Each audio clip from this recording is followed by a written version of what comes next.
Welcome back to the Sometimes Daily Show. I'm Philip Edwards and he's Michael Palmer. Today, let's talk about Cyberpunk 2077's multiplayer microtransactions. When I heard Cyberpunk 2077, some interesting things happened in my pants. Then you said multiplayer, and the interesting thing shriveled up. Then you said microtransactions, and the interesting thing is now 3 inches in me. Please tell me you're lying. After having spent more than 3 hours with the CD Projekt Red investor call, I can confidently tell you I'm not. Let's get into it. In the most recent investor call, Adam Kaczynski, CEO of CD Projekt Red, sorry if I butchered that name, It's fine, most people struggle to pronounce the name Adam. I'm not even going to acknowledge that with a response. Adam was asked about how aggressive CDPR want to be in relation to Cyberpunk's multiplayer microtransactions. He responded by saying, "We're never aggressive towards our fans. We treat them fairly, and we're friendly, so of course not. We won't be aggressive, but you can expect great things to be bought. The goal is to design monetization in a way that makes people happy to spend money. I'm not trying to be cynical or hide something. It's about creating a feeling of value. Same as with our single player games, we want gamers to be happy while spending money on our products. The same is true for microtransactions. You can expect them, of course, and Cyberpunk is a great setting for selling things, but it won't be aggressive. It won't upset gamers, but it'll make them happy. That's our goal, at least." Maybe I'm reading too much into this, but there are a few key things I get from that. When he said, of course not, we won't be aggressive, but you can expect some great things to be bought. What the hell does that even mean? It's so vague. And I'm wondering how deliberate that was. Was it so vague so he is technically covered no matter what happens? I've got a quick question for you. Did anyone ask him to clarify what he means when he said aggressive? So you picked up on it as well? No, no one asked him to clarify what aggressive means to him. See, that makes me think that the person who asked the question and Adam are talking about two different things. I think the person who asked the question was using aggressive as a catch-all term, meaning everything from manipulative cosmetics to loot boxes and battle passes. Whereas Adam, I have no idea what he means by aggressive. Sending someone out to mug you and steal your wallet? Because, yeah, I would agree, that's a very aggressive way to get money. The whole angle of wanting to make gamers happy to spend money is again nonsensical corporate speak. There are so many ways to make a microtransaction that players will be happy to buy, and a huge amount of them are insidious and manipulative. Let me give you an example. Deus Ex Mankind Divided sold Praxis kits, basically skill points, so players could max out Jensen and have a lot of fun with him a lot earlier. There were plenty of players who didn't want to put in the grind and were happy to pay for them, while the rest of us got screwed over because they changed the XP gain to make it just grindy enough so you would be happy to buy them. The same thing happened with Assassin's Creed Odyssey before the fan backlash forced them to change it. And before anyone says, but Cyberpunk's microtransactions are in the multiplayer only and the examples you gave are single player, let me just say Fortnite, Apex Legends, Overwatch, Call of Duty, CSGO, Dota 2, League of Legends, GTA Online, FIFA, Valorant and Hearthstone, to just name a handful, all have some form of insidious microtransaction that attempts to trick the player into being happy about spending money. The final thing, and this is less of a solid point and more of a this made me feel gross, was when he said, and Cyberpunk is a great setting for selling things. That's just weird and gross and sounds like something taken directly out of EA's mouth.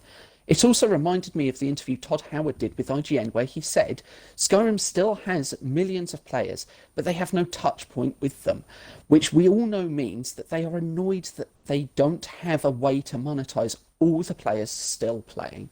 Just ew. Jesus Christ, Michael, don't hold back. Tell us what you really think. Sorry, I promise I'm actually excited about Cyberpunk. I really am. It's just, I know how many fans are going to see that statement and give them a pass when you should actually be worried. Maybe worried is a bit too strong of a word. You should be alert. They could have easily told us exactly what they were planning, but they didn't. They were deliberately vague. Just to quickly back up that point before we move on, because I know there'll be people who are going to say, they haven't decided what they're going to do. And if you really believe that, then just think, this is CDPR's biggest release in half a decade. Cyberpunk has been in development for at least 7 years. And you think they're still deciding on monetization 2 months out from launch? Perhaps I'm wrong and multiplayer won't come out for another year. And if so, I'll happily apologize. Anyway, on to some great news from the investor call. Adam was asked if he believed there would be any other delays to Cyberpunk, and his response made CDPR's stance very clear. Quote, well, whenever we talk about the future, there are always risks, but 19th of November is the only date we have, and we will deliver. I mean, I don't see any chance to have another date. So we're focused on this, and we're very close to sending the build for the final certification. So this is the only date this company is working towards, end quote.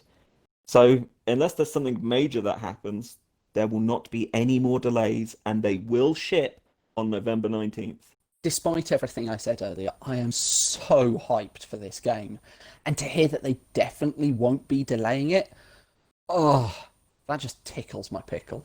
I feel the same. CDPR has a pretty good track record of making brilliant single player games, and I really hope this lives up to the hype.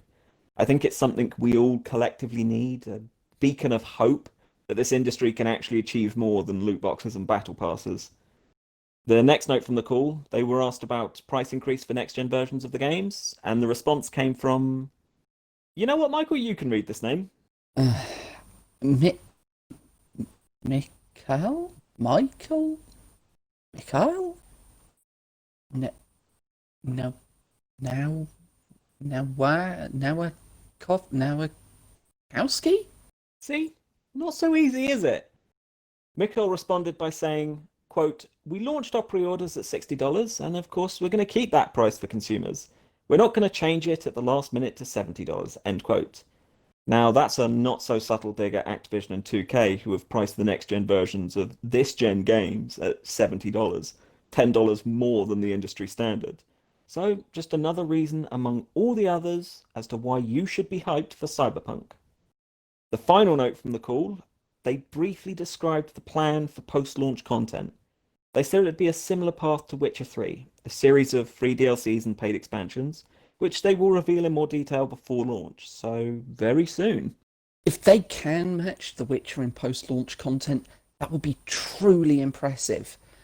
Now, I know there is a chance we will get some hate for not being complete fanboys for Cyberpunk, and I just want to say we are really fucking excited for this game, to the point that here at the Sometimes Serious Show, we have deliberately avoided all of the pre-release marketing because we trust that they'll make a great game worthy of our money, and we want to go in with no knowledge because we want the entire experience to be awe-inspiring. This is the only game that we have ever trusted this much. We always look up as much as we can because we believe that you should be an informed consumer, not the case with Cyberpunk. So please don't view this video as us hating on Cyberpunk. It's us seeing something that worried us in a game we already love, even without ever having played it. We really just want this game to be breathtaking. That's a nice note to end on. So, that's going to be it for us. Remember to like, comment, and subscribe, and if you really liked it, share it with someone. That helps the channel more than you know. Thank you for joining us, and if you don't come back tomorrow, I'm going to find you, and while you're sleeping, I'm going to attach crocodile clips to your grundle. So, see you tomorrow.